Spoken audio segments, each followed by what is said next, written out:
Back in 2013, an unprecedented report came out exposing a global multi-year computer espionage campaign by China.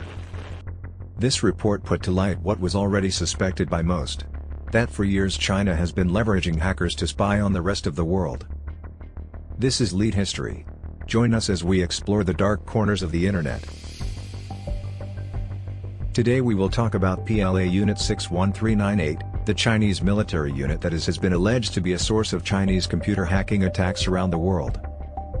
In 2013, Mandiant, a US-based cybersecurity firm, issued a groundbreaking report identifying a group they refer to as APT1. According to the report, APT1 has been conducting cyber espionage campaigns since at least 2006. They refer to it as the most prolific cyber espionage groups in terms of the sheer quantity of information stolen.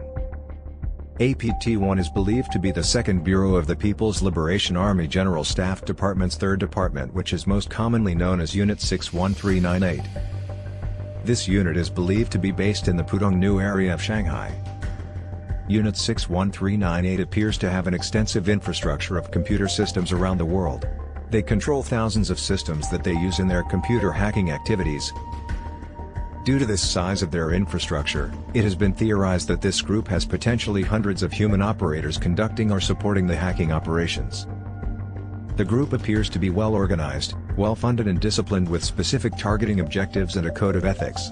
Unlike hackers and other organized cybercrime syndicates, this group does not destroy property or steal money. Their personnel appears to have excellent computer hacking skills, malware authoring skills, a good knack in identifying valuable data, and relatively good fluency in English. Unit 61398 is believed to have stolen hundreds of terabytes of data from at least 141 organizations. Most of the victim organizations are from English-speaking countries. A large part of the victims are from the United States, followed by Canada and the United Kingdom. The industries targeted by the group are emerging industries identified in China's 12th Five-Year Plan.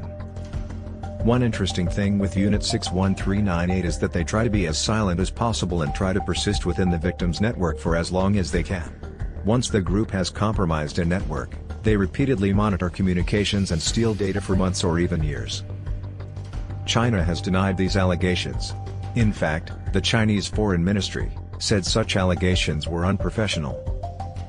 But subsequent investigations do show strong evidences that point to China. Evidences such as hundreds of IP addresses, keyboard layout settings, language settings and other computer configuration information are among the few.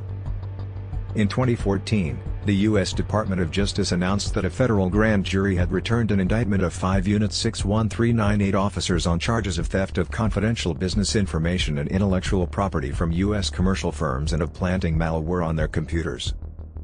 The officers named in the indictment are not in U.S. custody, and probably never will be. But by taking this approach, the U.S. is probably trying to send a message to China that it is toughening its stance on cyber espionage. But of course there are two sides of this story. In response to this, China has released a statement that they are in fact the victim of severe U.S. cyber theft, wiretapping and surveillance activities. The indictment, they said, is based on fabricated facts.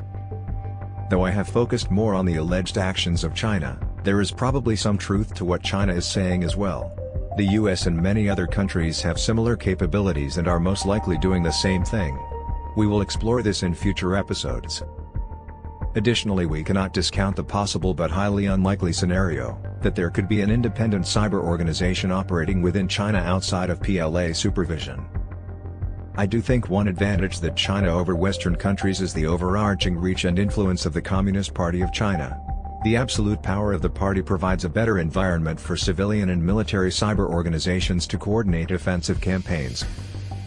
Though cooperation between civilian, law enforcement and military is not at all absent in Western countries, Western companies have a lot more independence from the government compared to their counterparts in China, and thus able to make decisions that may be contrary to what the government wants. Though the events of this case is almost a decade old, its effects are very far-reaching and relevant until today. I believe that this area of warfare is just in its infancy and will continue to escalate as the world gets more digital and interconnected. There will be more secret documents stored in hard drives and critical instructions to intercept over the wire. For more information about Unit 61398, please check out the Mandiant APT1 report in their website. Mandiant is an excellent company and resource, and I have leveraged a number of facts and figures in this video. Thank you for exploring the dark corners of the internet with us. This is Lead History. If you like these types of stories, please like and subscribe. Till next time.